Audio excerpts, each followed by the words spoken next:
request that our chair and co-chair to join the panel. From now on, I will hand over the session to our leader.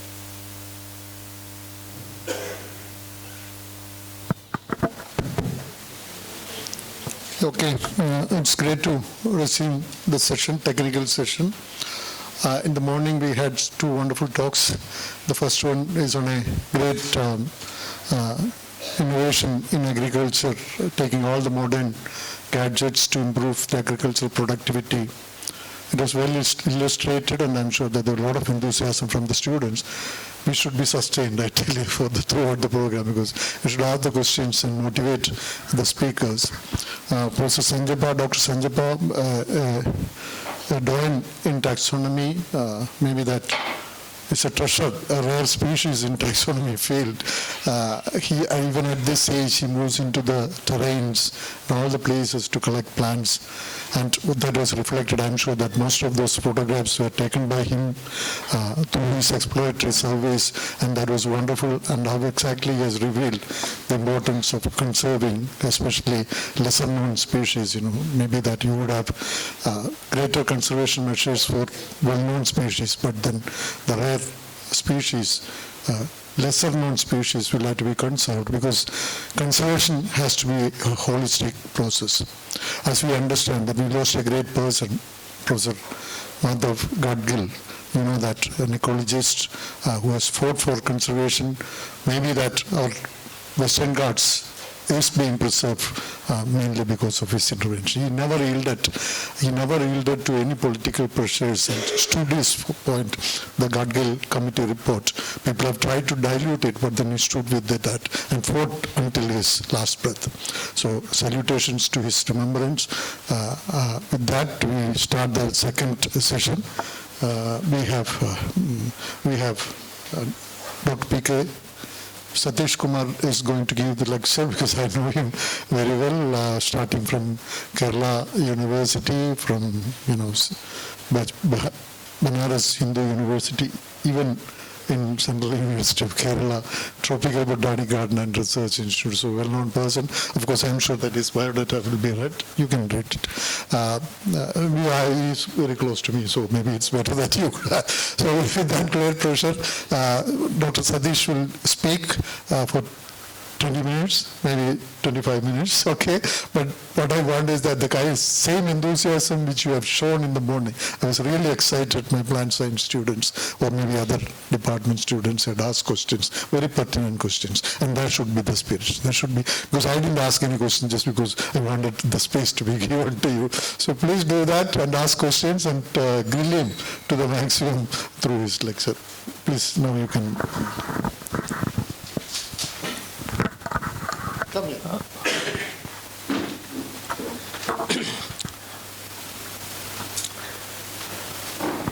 Welcome, Professor Satish Kumar. I'll give a brief introduction about his expertise in this area.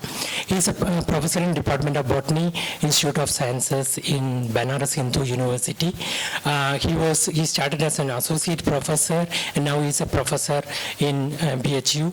And previous experience, he was a postdoctoral fellow of Wiesmann Institute of Sciences, Israel, and he was also in VIT University, Vellore, and also JNT BGRI Palod, Kerala. And he has a specialization in plant tissue culture and transgenics, plant stress epigenetics, plant exosomes. He has contributed significantly to research with one national publication, 8 book chapters and several patents. He has 2 national patents and 1 international patents, notably on recombinant factor 8 chain and their applications. Now over to Professor Satish. I'm also happy that Dr. Satish was with me as a research associate in one of the establishments I made in Kerala University, the India University Center for Genomics and Gene Technology. During his tenure over there, he has contributed a lot.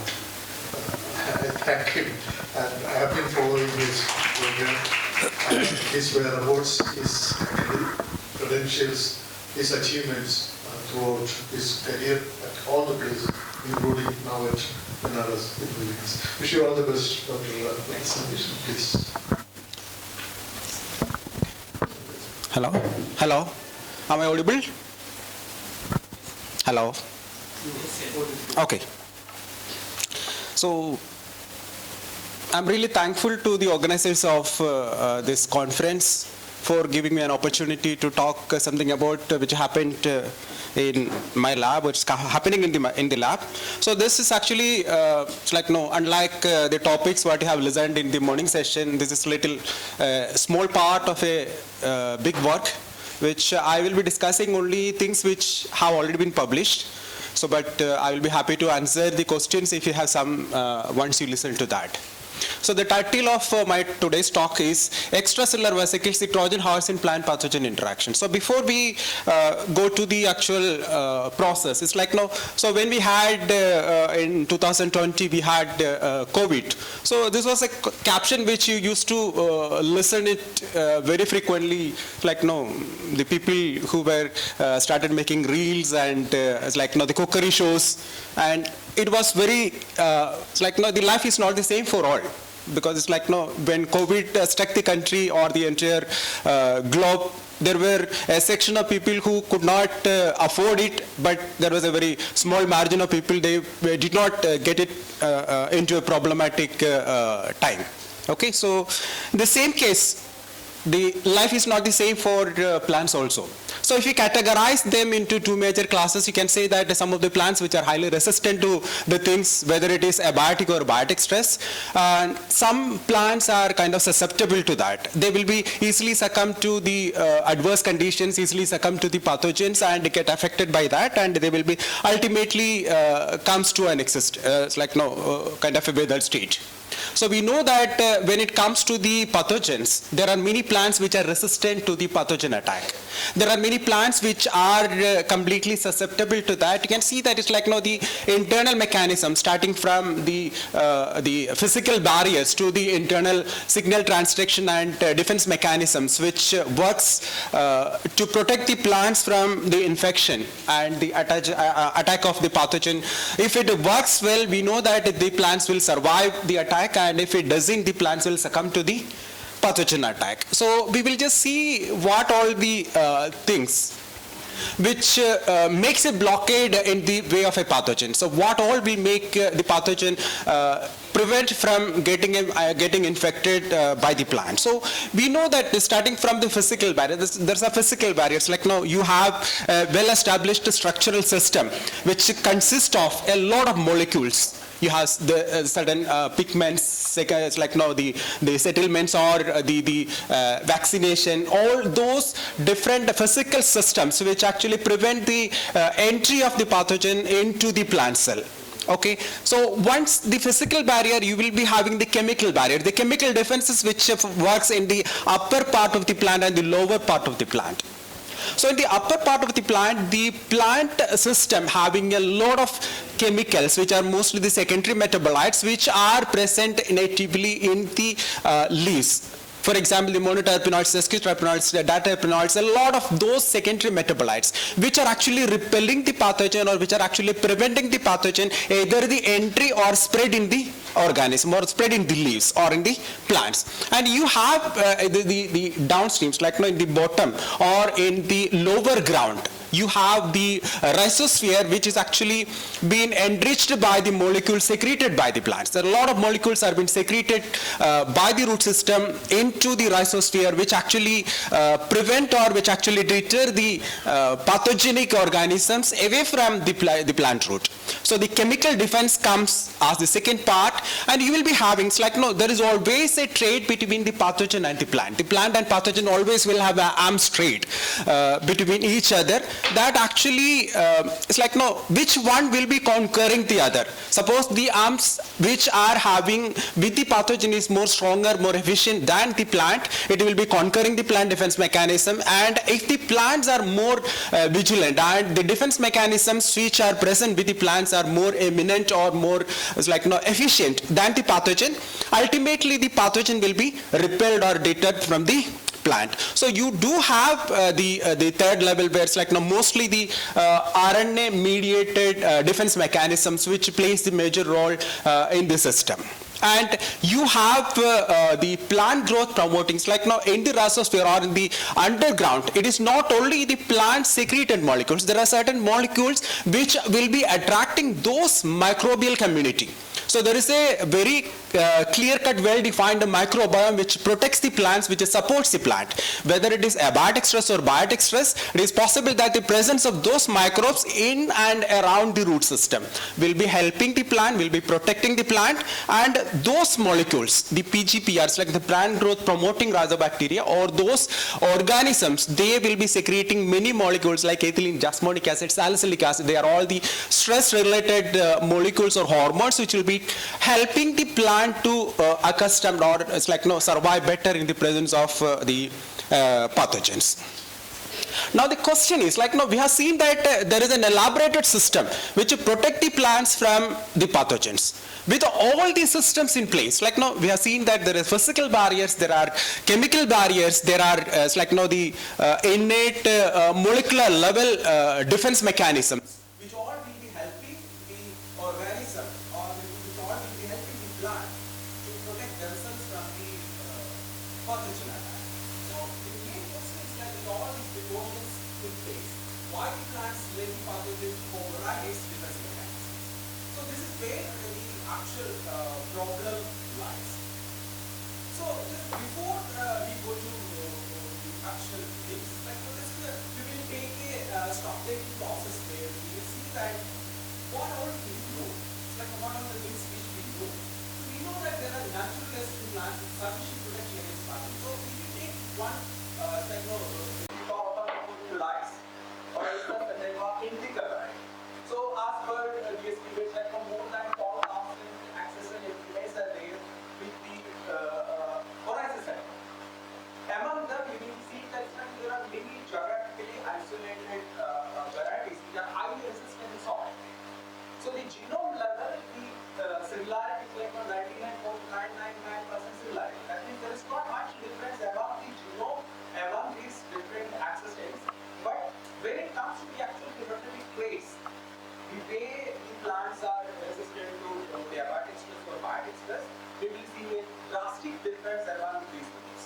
Okay, so what makes these difference among them? So some plants are naturally resistant to abiotic stress and biotic stress. We can develop resistance by toxic and markers. This is actually conventional breeding process where you will be having a wild variety which will be used as a breeding parent for making high-yielding variety. So the breeding is a natural conventional process, a conventional program where we develop resistant varieties. In nature, crossbreed plants regularly show susceptibility. So this is again is we may be developing a resistant variety, but we will see that in the case of some kind of pandemics where you will find large number of these resistant, so-called developed resistant varieties succumb to the infection or succumb to the stress conditions. So this is actually an impact. So in a pandemic, like in a mass infection, among the infected plants in a field, you still find some healthier. Like no, so if you have ever visited a infected field, so in UP you had that opportunity to visit the field in the agricultural park, where you see that like no, they could clear this community. You see that overall if you see it's 100% infection. But if you go and look at the plants individually, you still find few plants which are not infected, few plants which are comparatively healthy, few plants which are not having like no, even the symptoms we are able to find those things. So it is possible that some plants can be anything. So the question is, we wanted to get the answer to that. What makes this 10% plant resistant while 90% is succumb to infection? So to study this, like it's something a question which we try to address, but to study this process, we had to first develop a pathosystem where we had to have the infection or the agent which makes the infection, we had to have the plant which is accompanied which is available to this particular system. So we have used a well-established pathosystem of Fusarium and Nitromatode. So it's like this kind of a well-studied, well-established pathosystem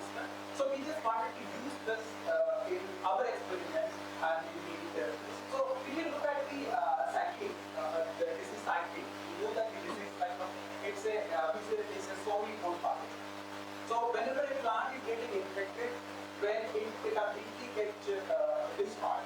So the three forms of its properties will be present in the soil. It reaches out into, like normally the infection happens through the root and the pathogen gets into the root system and it starts to stabilize, start to get established and it comes into the vasculature.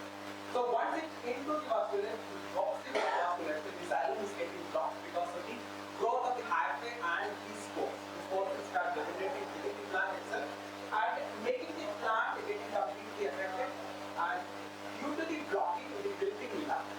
So the water intake from the soil is being completely prevented by the plant system, and the plant will ultimately go to the complete destruction. Okay, so this is the, so we have taken the Fusarium spores and we have tried to inoculate it into the seeds of the tomato and developed a system there which follows the complete cycle of Fusarium infection. Now, now we have the buffer system ready. Now the question was like, what we will see, what we will look into. So you can see that, okay, you can look at the transcriptome, you can look at the colon, you can look at any like a proteome. So there are a lot of target systems which we will be able to look into. But being it a, it's like, you know that these two bloopers, either it's tomato or pathogen, fungus. So they belong to two major categories of mold. So two major categories of organisms. So what we decided that, so it has been known that the microorganisms are considered to be a communicator between different group of organisms. Okay, so suppose if you take your blood and you go and analyze for the microorganisms which is present in your blood, you will still find the microorganisms which are part of the blood system in your blood. So that means the microorganisms are kind of a communicator between different classes or different groups of organisms. So we decided to look into the microorganisms or choose the microorganisms as a target which is actually a communicator or even an effect, which we can consider it as a communicator or even an effect.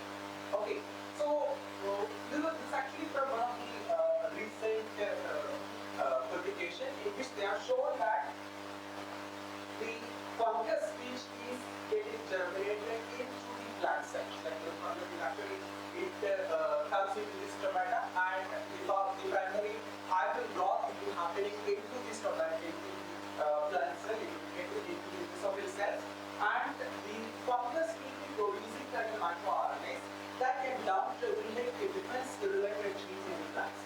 So that means like what they are imposed, which is saying that the microRNAs which are produced by the pathogen may have the efficiency to shut down or reduce the efficiency of defense mechanisms in plants. So we decided that we will go to the microorganisms. So if you look at the microRNA, so there are two major populations of microRNA which we will be finding in the biological system.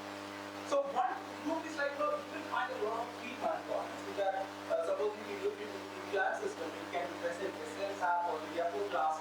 So these microorganisms are freely available in the plant system. And the second one is that the microorganisms which are membrane bound. So the microorganisms are being present inside of membrane bound structures which is known as the extracellular vesicles or membrane bound vesicles where the microRNAs are present. So now we look into the microRNAs which are membrane bound. So again, why we did not go for the free microRNAs? That is like infected plants and the microorganism population is there. That is been studied extensively. But the study about the membrane bound microRNAs are not being done much in the system. So when we talk about the membrane bound microRNAs, those membrane bound structures which are carrying or which are holding this microRNAs, we can say that they are in plants. They are known as exosome-like nanoparticles. So the exosome means they are the molecules or those membrane bound structures secreted by the cells. And this is highly studied in the case of animal system. Like how the metastasis happens, how one place from one place the cancerous cells move from one place to the other, how in a new place the cancer is being developed. So this is one of the major reasons why the metastasis in preliminary phases in metastasis is mediated by the presence of exosomes. So in plants they are known as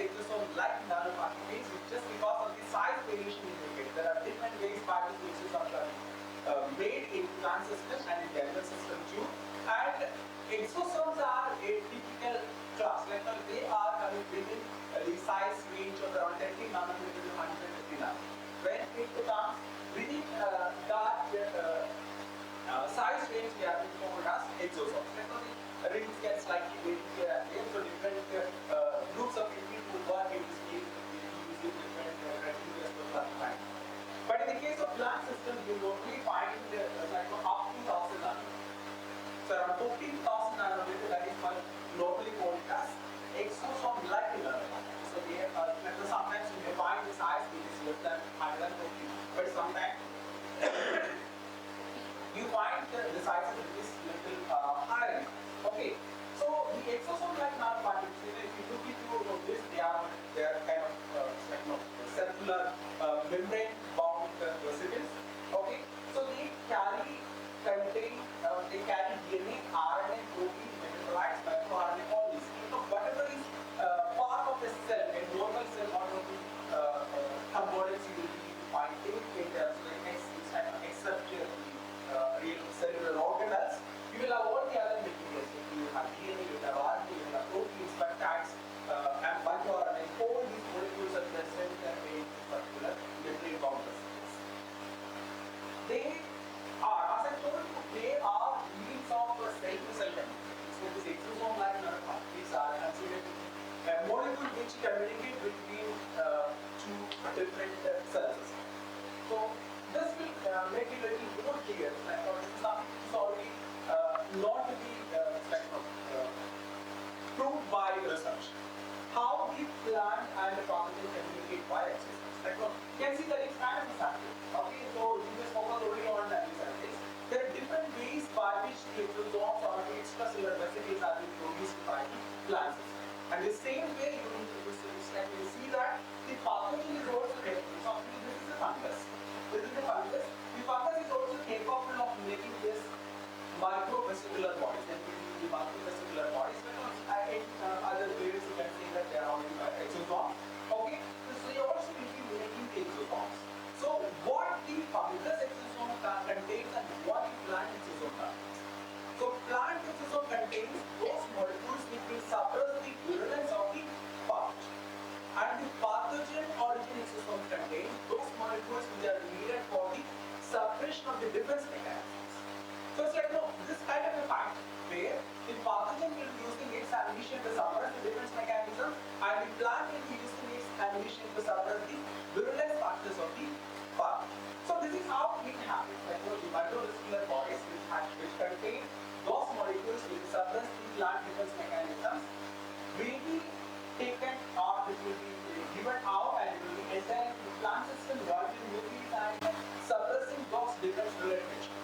And the same case, like once the pathogen is in the vicinity, the plant cell will be sensing it because there are a lot of receptors which will be recognizing those pathogen origin molecules and activating its defense mechanisms or defense pathways, creating those molecules, pack it into an exosome and put it back into the pathogen so that the pathogen's efficiency to make the disease will be going on. Okay, so this is how the exosome is being used by both plant and pathogen to do this communication. This is actually kind of a communication. Okay, so coming to the real what we have done. So we, as I told you, we developed a puzzle system which is consists of the tomato and the xenomorphs for so lactobacillus, the specific strain which we have used specific for tomato infection. Okay, so we have incubated, as I told you, the seeds were incubated with the same spores, letting it to get infect the seeds, okay, and the plants were withdrawn. So you can see that the plants were withdrawn, and from the root system, we have ensured that the fusarium is again redrawn in the leaf, so that it is kind of a reconfirmation that whatever the plants which we have germinated, we have developed, okay, actually infected by fusarium. And the presence of fusarium in the root system is confirmed by different microscopy techniques. The next step was the isolation of these extracellular vesicles. These extracellular vesicles are being isolated. So it's actually kind of a very extensive process where starts with a mixer grind. So we have a mixing, we put this here, we plant will be grinded into the paste.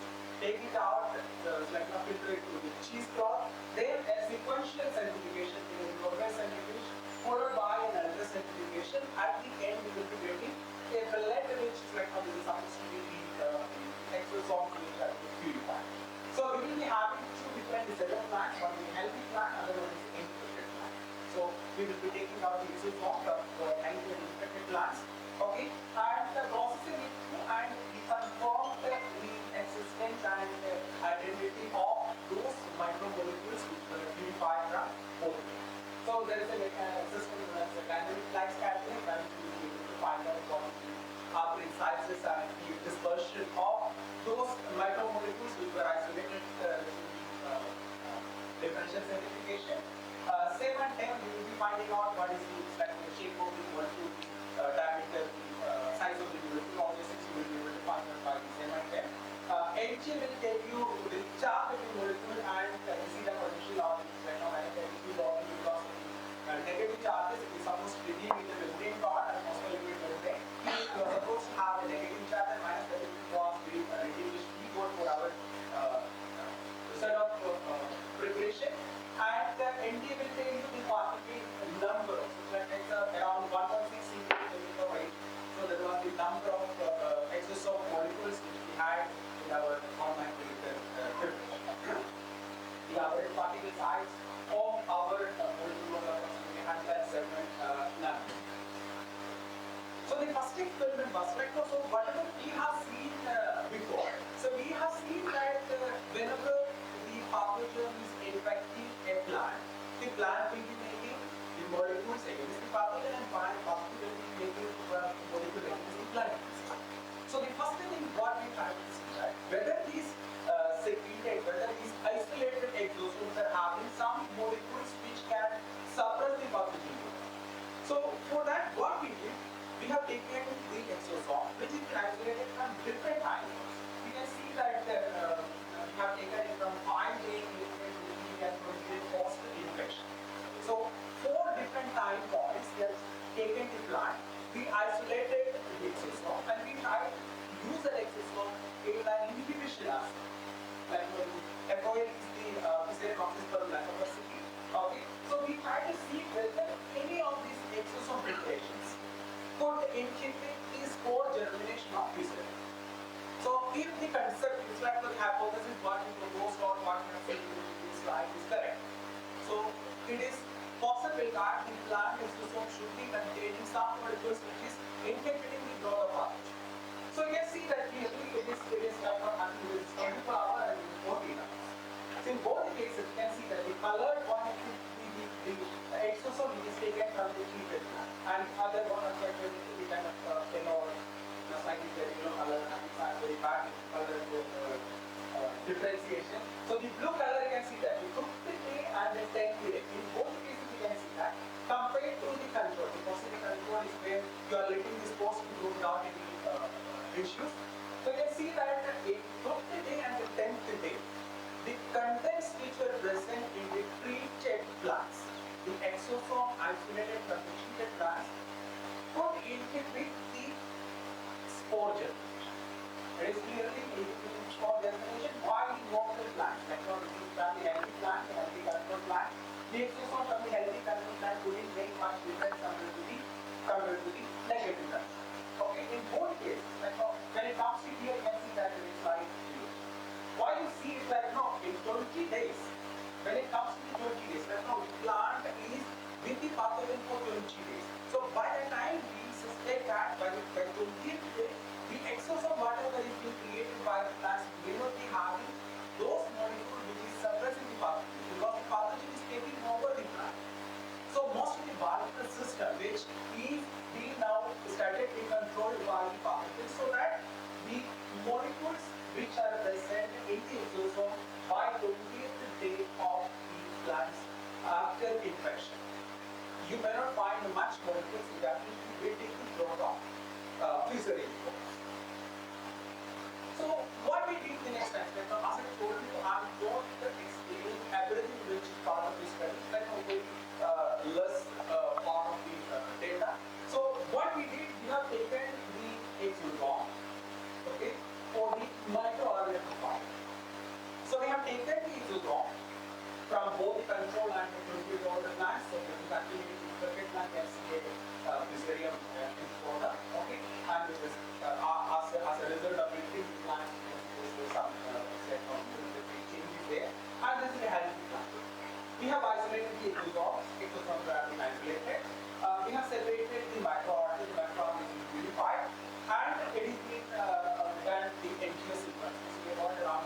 39,000 microRNA species.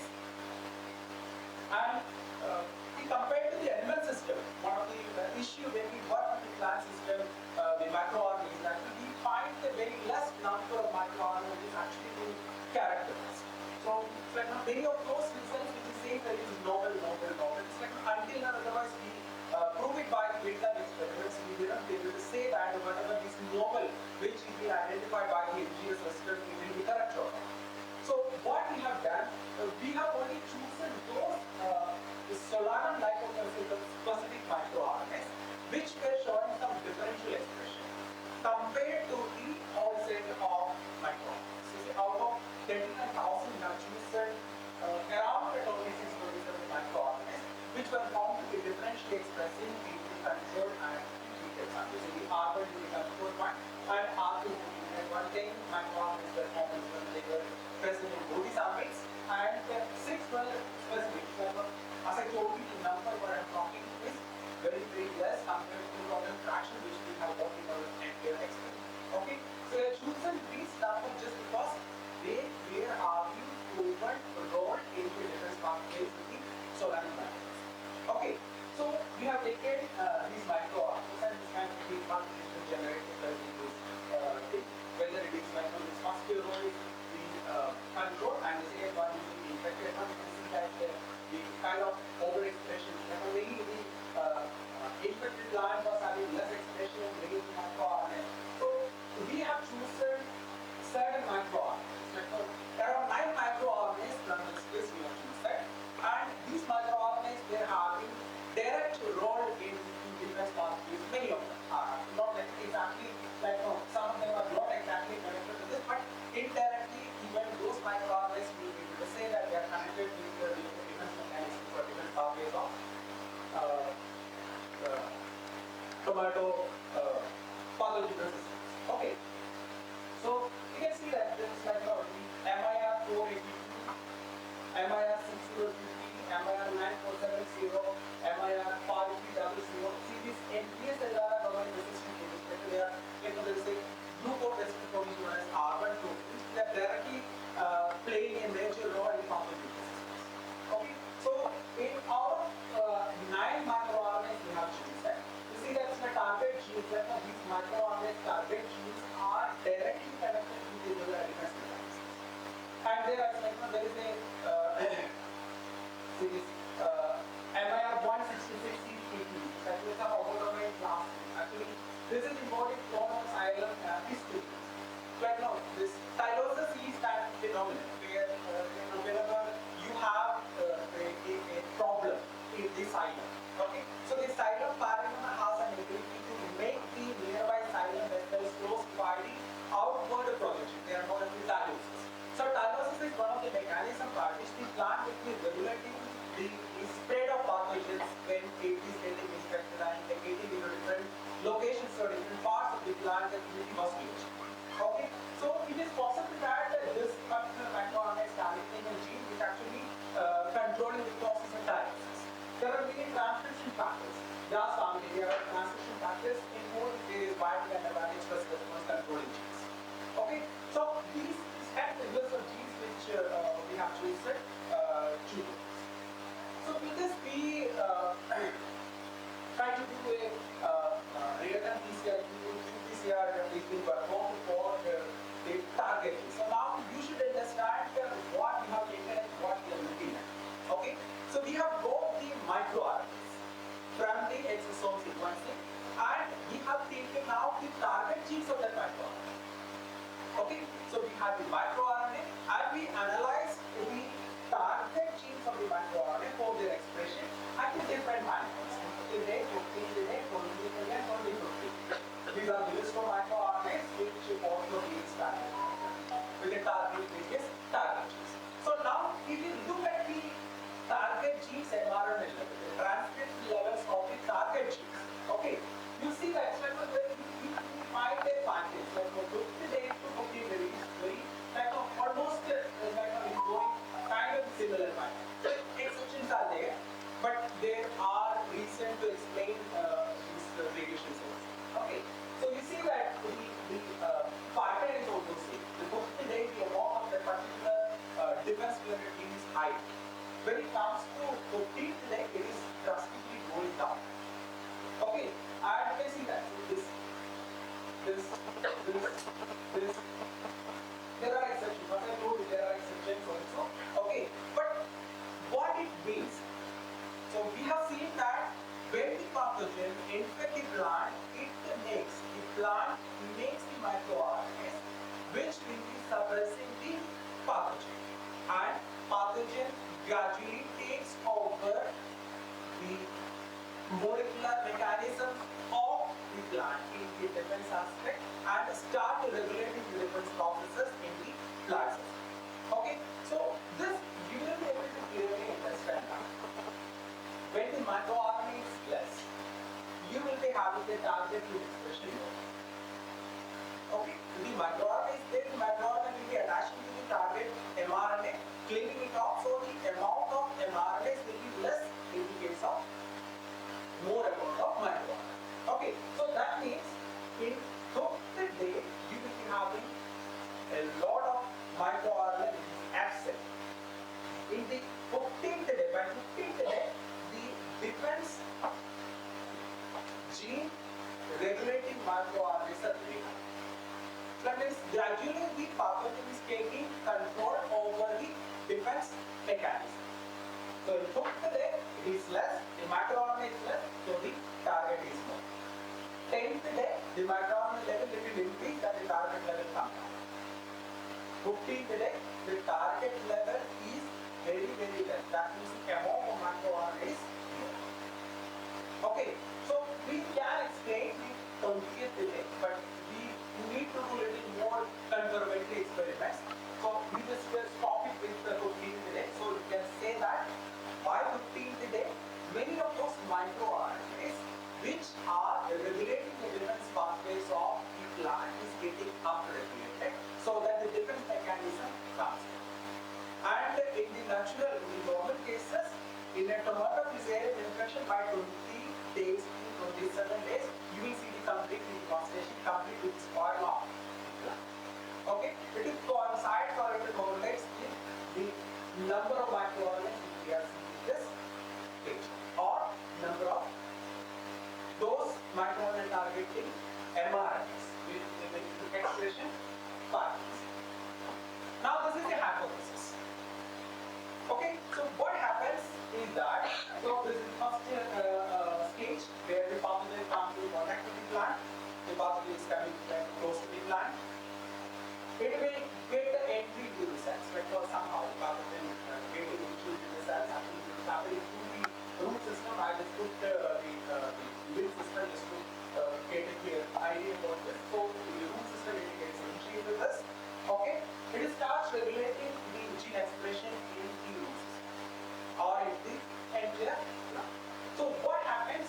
So the regulated gene expression means like for the exosome loading is a process. Like for exosome, when it is identified in 1919, the exosome was considered as a means to get the non-using or like those excreted molecules to take out of the cell. So that was actually the initial job given to the exosome. So that excrete part of the excreted system. Okay. So the exosome loading is a process where those molecules which are not needed by cells are being loaded into the cells, which will be taken out into the upper blast and which will be gradually going out into the roots. So that was the concept. So in the case of this, the pathogen regulated gene expression clearly proposes that those genes which are coding for the microRNAs targeting the defense related genes. So this sequencing, there are a few more sequences we have completed, and I will talk more on that. So we identified that those genes which were controlled by these pathogens are mainly into those epigenomodifiers. Okay, those proteins, those transcripts which are either methylation, demethylation related activities, either into the DNA of the systems. So they can regulate the expression of genes. Okay, so this is how the pathogen immediately regulating the gene expression, and those microRNAs which are overproduced, those microRNAs which are produced in the large amount that we get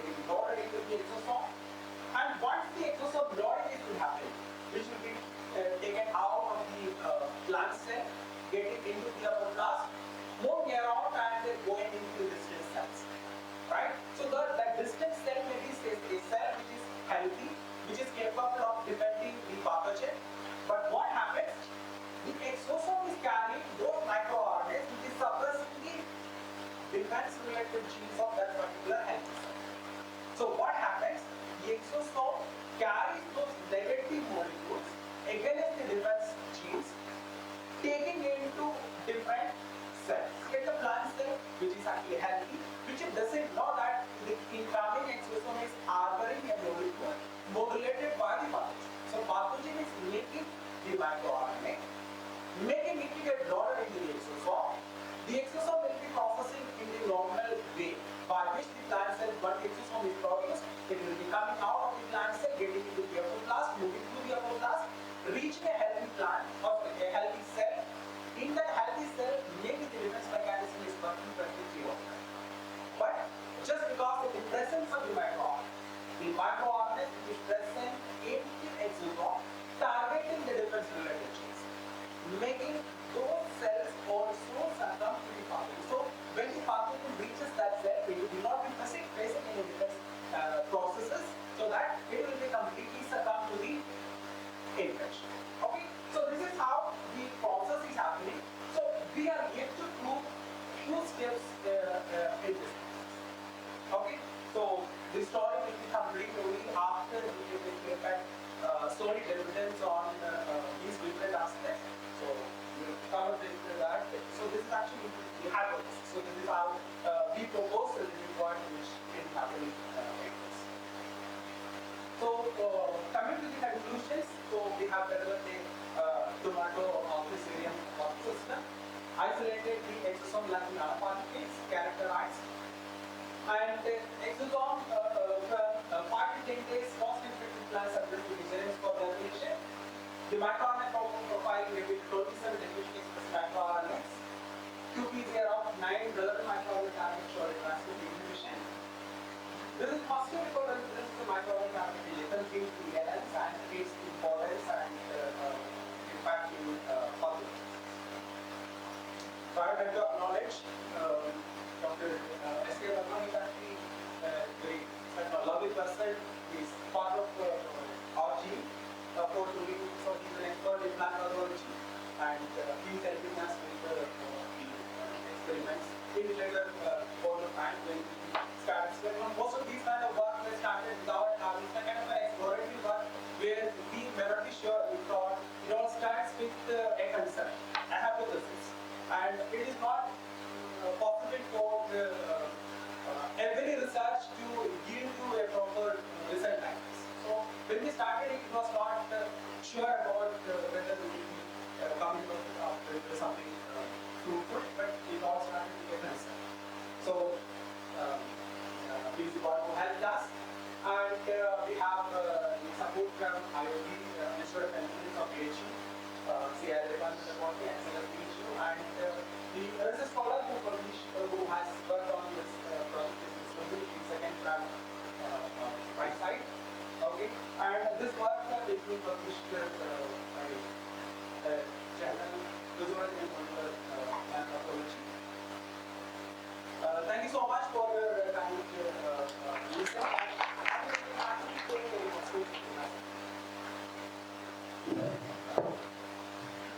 Thank you, Swadeshi, for that excellent presentation.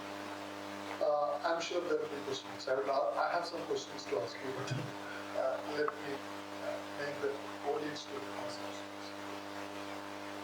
Look at this side. If you look at this side. Okay.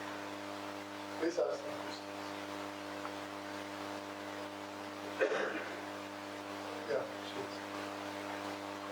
Introduce yourself. Good afternoon, sir. I'm Sri Lekha. I have a question. If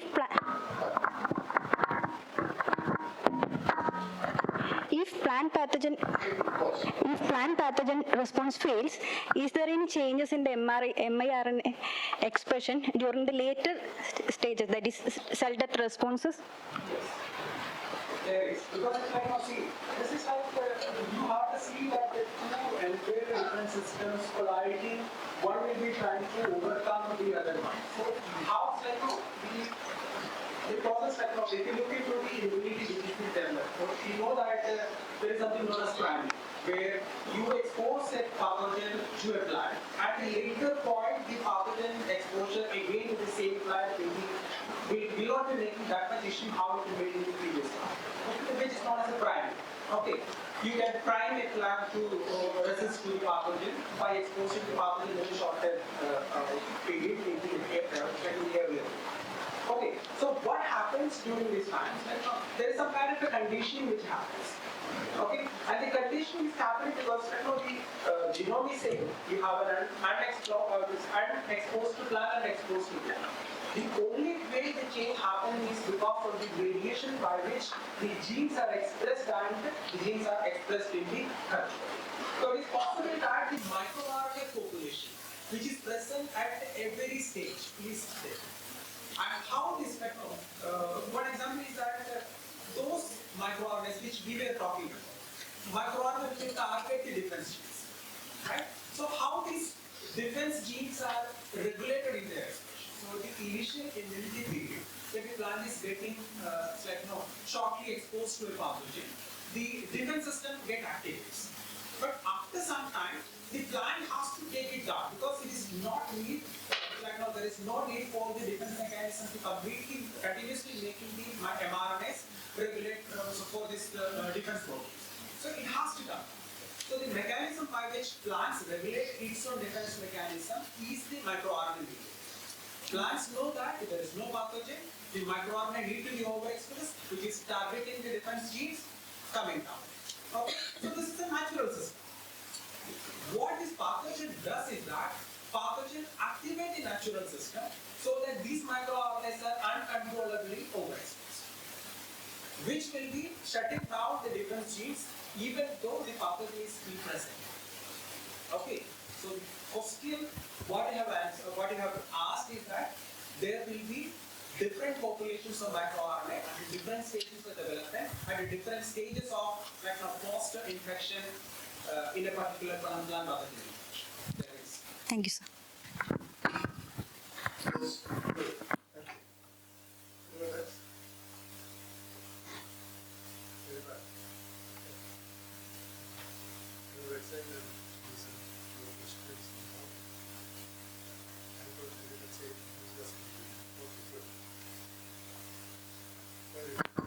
Sir, Praveen Anthony. Sir, Praveen, sir, question is, I'm a research scholar, sir. Sir, gene expression is a different time. Day and night is a different time. So, which time is selected for the gene sequencing? This is actually MicroRNA is microRNAs, our concept is having nothing to do with the circadian system. We are not concerned about whether it is reduced which are expressed in the daytime or nighttime. Because the experiment which is planned for 22 days. We have taken the sample 50 day, 10 day, 15 day, 28 day. The time we have taken is morning around 10 to 11 because that is the normal time of collection of the sample. So then only we will be able to communicate to the vice president. In defense mechanism, different mRNA is involved for the defense mechanism. In a particular morning time or daytime, different RNAs, mRNAs is appearing. So, As I told you, this was kind of an exploratory research. So you don't have any direction which is already known. Right? So we have to do things by our. So this is, as I told you, first report. Nobody in the world has ever shown that the microRNAs are present in the exosomes, which will be moving from one cell to the other, and causing harm to the defense mechanism. This is the first report. So maybe possibly later on the time. So as of now, we have done sequencing only for 4 different items. From today, 10 today, 15 today, and 28 today. And sequencing is kind of very costly. So we cannot spend the money on things which maybe and our target is also different. The way by which we try to explore this possibility is that whether the microRNAs present in the exosome is regulating the difference in expression. So I'm not sure about whether the relevance with respect to the day and night will be doing much things to this. okay.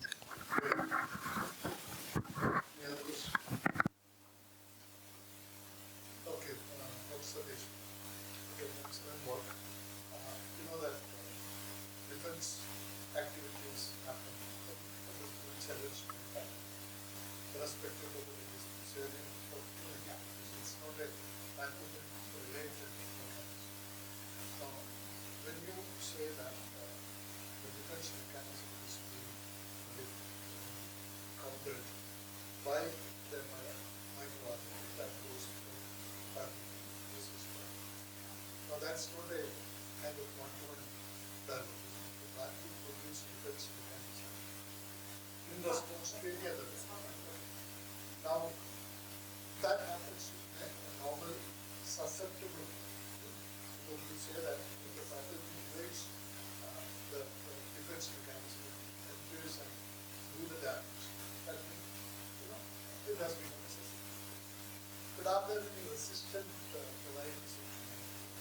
which has both a driver and marker. And that is can you make a resistant of not a defense, the defense resistant one to become resistant. Will that work? Because you hypothesize this way, but I don't know whether that will be because you have resistant. But one of the major concerns I have is the fusaric say devastating because the fusaric acid can build the plant within no time. So it wouldn't take much time to kill the plant and build the plant. Yes. So how do you look at this? That when you have a resistant, say how exactly the microorganisms or RNAs will challenge the resistant mechanism. Yeah, so it's actually the thing is that we have taken the variety of our compound which is not resistant or not resistant. It's kind of a moderate resistant to fusaric. And fusaric snake polymer is highly negative. So our purpose was to intensely make a cotton system where we should take the infection. So what we did is that so you have those areas which you don't know these microorganisms.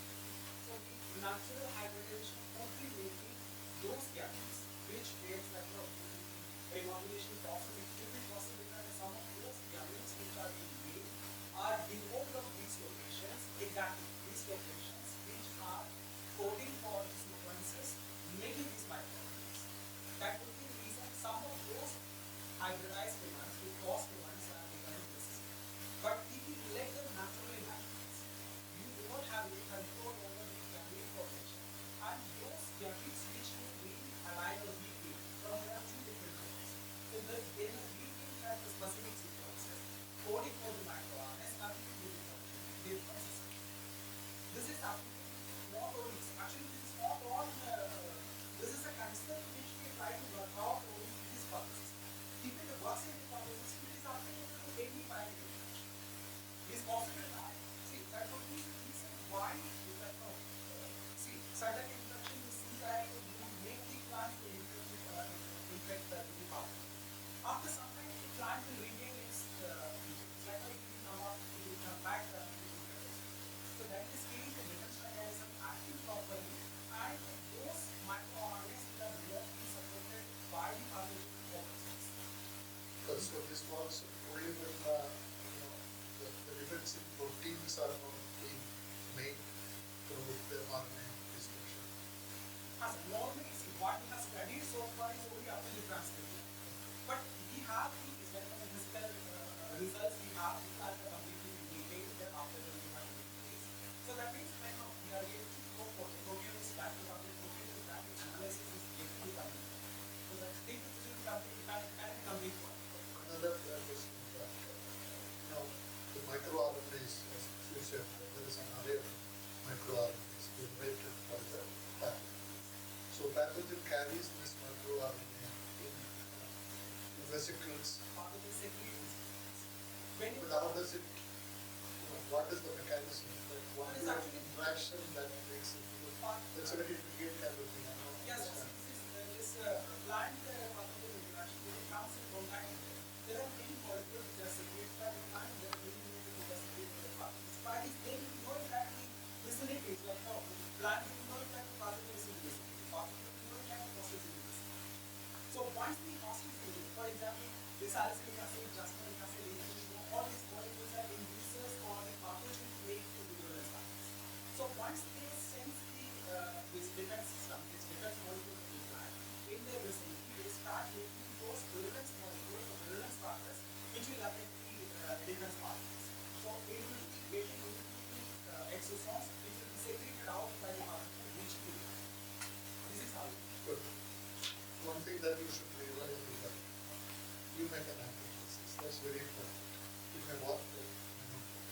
But if it works, you know that it will get the jackpot.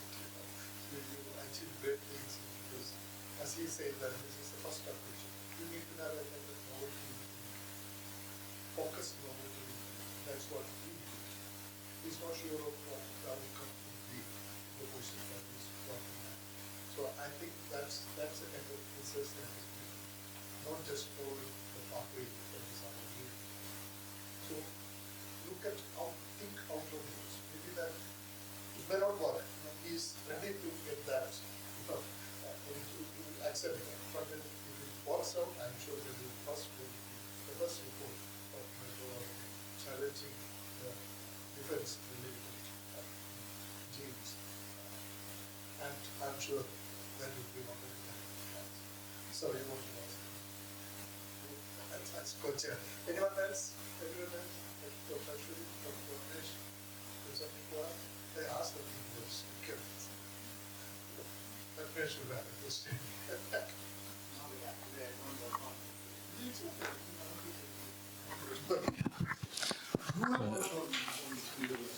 So, Dr. Swadeshi, is it just like an antigen-antibody kind of interaction if you take in the broader perspective? Because plants do not have a kind of system, but they do have a primitive immune kind of system. So can we define this also part of the plant immune system? Yeah, this is like, see, in the application side, if you want to make this hypothesis to work, to make those plants which are resistant to pathogen, it could be possible to target those genes which are coding for this microRNA, eliminate them through kind of targeted genome editing, so that you will be able to create those lines which do not have, so even after it is not possible for these plants to have these genetic locations for this microRNA. It is possible for us to create. In terms of getting them immunized, it's like, see, this is actually part of the immune system. The plant immune system only will be working in that. So the way by which these microRNAs are being used by the plant immune system is to reduce the amount of those defense mRNAs. But pathogen is overtaking that, and it overproduces those microRNAs. So plant is not able to control the defense. This is what we propose. Just by looking into the qPCR result and the other things, this is what we propose. It may be possible that it is. Yeah.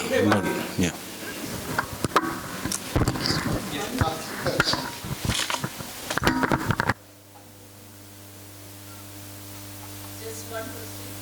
Like, have you checked the similarity of these mRNAs with those which are identified in Arabidopsis, where they also target the RGs?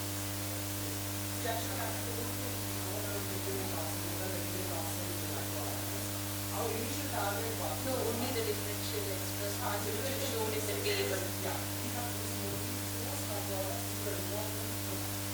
that is what we can choose. And we have another list. We are having to manage with other major rice, Arabidopsis, and that is not required. Last chance. Anyone else? Okay, hope that Dr. Sadiq, I'll give it very well. Oh, please, okay. The pathogenicity process is very complex to affect a plant. So, is there any genetical changes will does not affect just which resist the infection?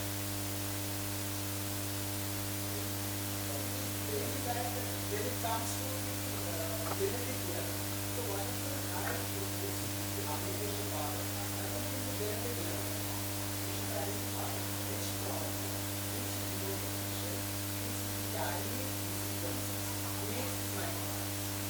Remove that. It is possible to remove the system. Now, this is kind of, we are targeting the immune response. For example, sometimes we will be having an over-immune response, which actually adversely affects your body. Sometimes the immune response can affect your body.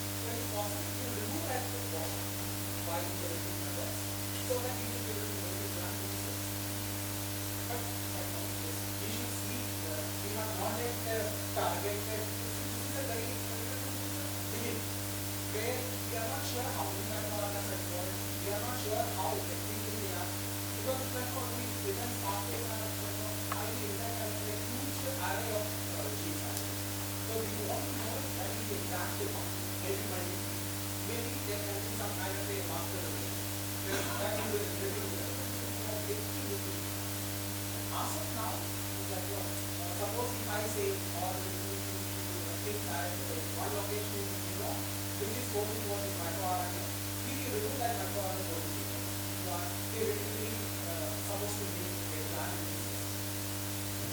And not applicable only to, say, applicable to any branch. That's correct. It's highly difficult to find out that. No, it's not difficult. You are getting sequences of microRNA. Only thing you have is just go back to the microRNA sequences, target it to which of the chromosome it is present, locate the location, and find out whether the location is carrying any critical genes. Because suppose it is part of the gene component, it may not affect the genetics of the plant because it may not impact us.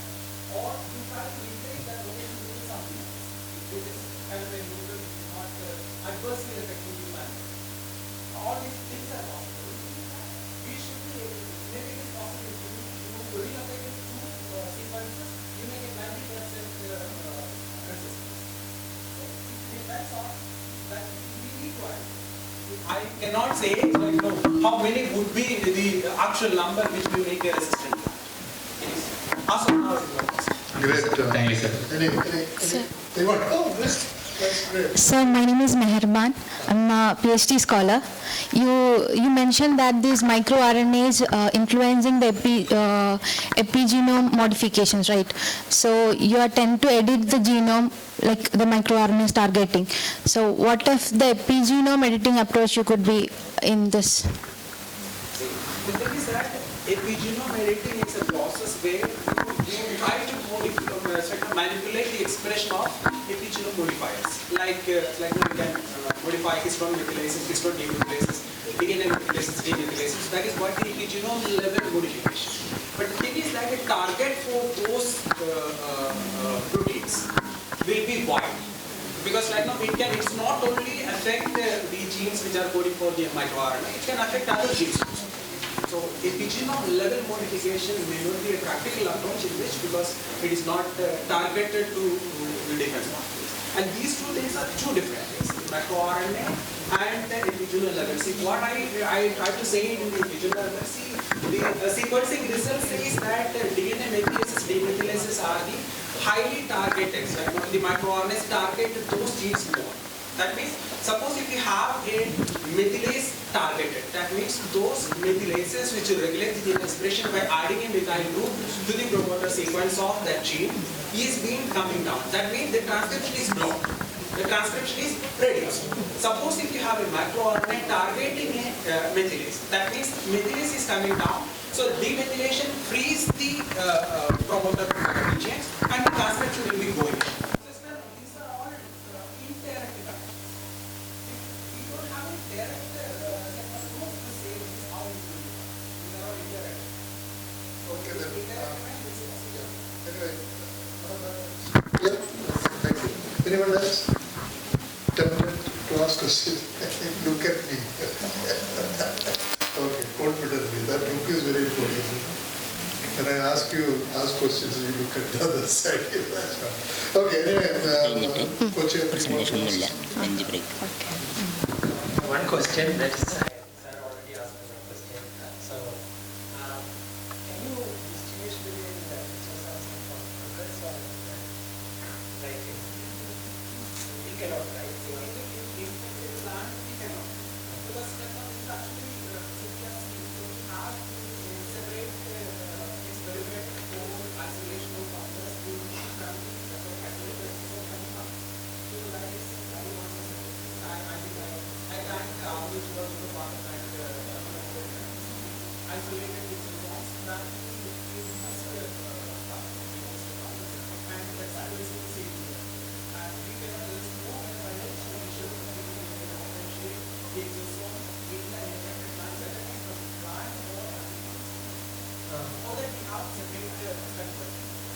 But like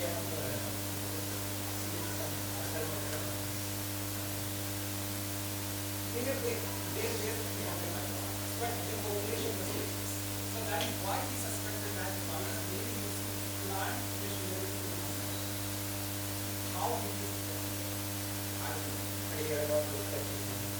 Fungus may be using fungus you have fungus microRNA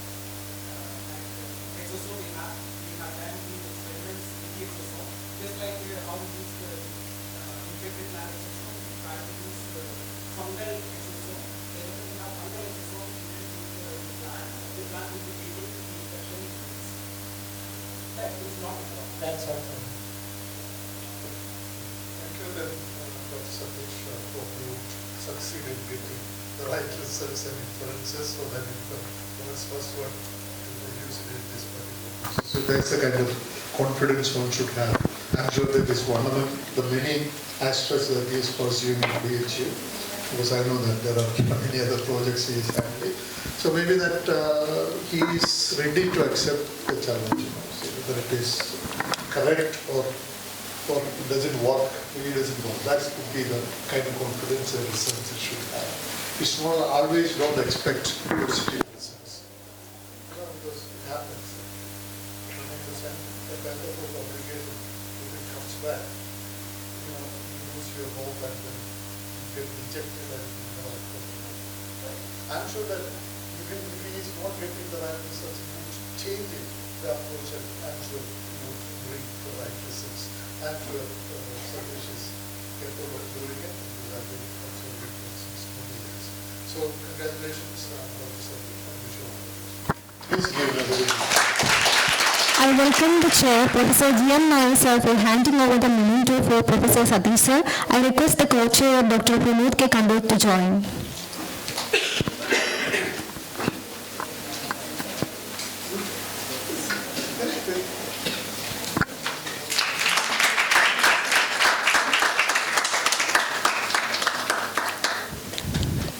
Our heartfelt thanks to the chair, Professor G.M. Nair sir, and the co-chair, Dr. Pramod K. Kandot, for guiding us through this session. And we will continue with us in the next inviter lecture.